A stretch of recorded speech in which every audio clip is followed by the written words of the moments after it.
Hello, hello. Michael here with Best Paw Forward Dog Training. I got my buddy Simba here, and we'll go ahead and jump right in since he's got the toy already. So we're going to work on a couple things here. One, I want you to understand a marker word and what the marker word is, okay? So a marker word allows us time to get the food, all right, out and pay Simba for his behavior. We use it to tell him exactly what he's doing is what we want, okay? So some people use good boy, I use yes, all right? So if in the context of him playing with his toy, I want to work on drop. My criteria is that he releases his mouth from the toy. I'm going to mark and reward that. It's going to happen naturally on its own many times here, okay? Watch. Yes. Yes. Now I'm going to wait for him to drop. Drop. Yes. And I'm going to name that behavior. Okay, so I'm not asking for it. I'm not commanding it. And you see his interest is starting to come to me over the toy. Yes. Okay. Now I can take it because he's disinterested. I can give it back. Okay. So I give him another, yes, good boy. Give another opportunity to work the drop. But since he's putting his focus on me, now I'm going to shift what I'm doing. Simba. Yeah, I'm going to go to name response. So he decided not to give me the look that I was anticipating, and he went to go get the other toy. So now I'm going to isolate. Actually, I can go back to my drop work here. And you see he put his back to me. So he's telling me, don't take this toy. Okay, don't take this away from me. All right, I need to create a value proposition in his head that says it's worth it to do so. Yes. All I'm looking for is his mouth to come off that object to continue working my drops. Okay. Good boy. Simba. I didn't get what I want with the, yes, the anticipation for when I say his name is for him to give me his eyes. Okay, so we're actually touching on a few exercises here. The name game. Simba. Yes. Good boy. Simba.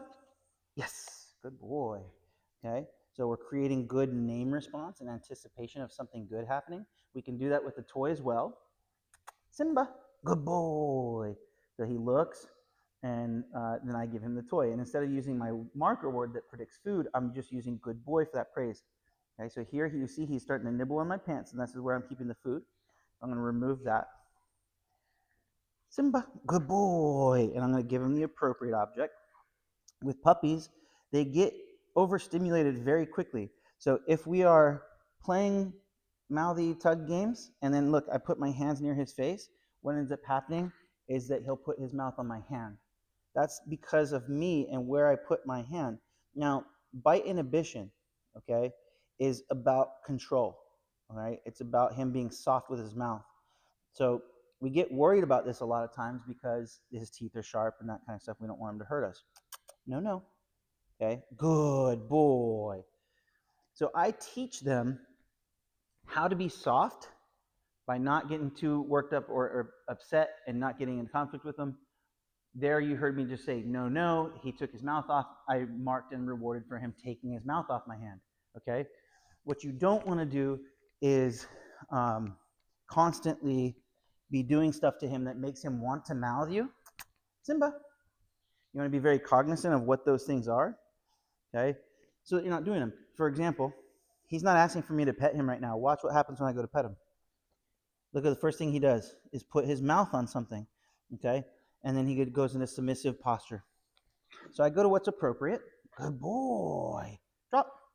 Yes. And I work my drops again. Okay? This is appropriate. Good boy. Good boy. Good boy. There, instead of mouthing my hand, he gave me a little lick. I'm going to mark that and reward it. Okay?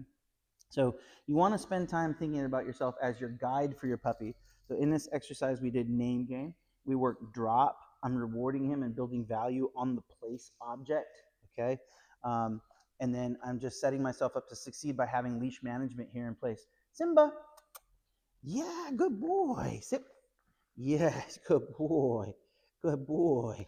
Sleepy puppy. Sleepy puppy.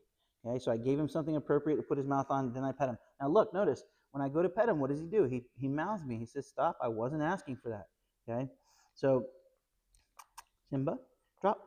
Good boy. Excellent job. Okay, so I just communicate to him.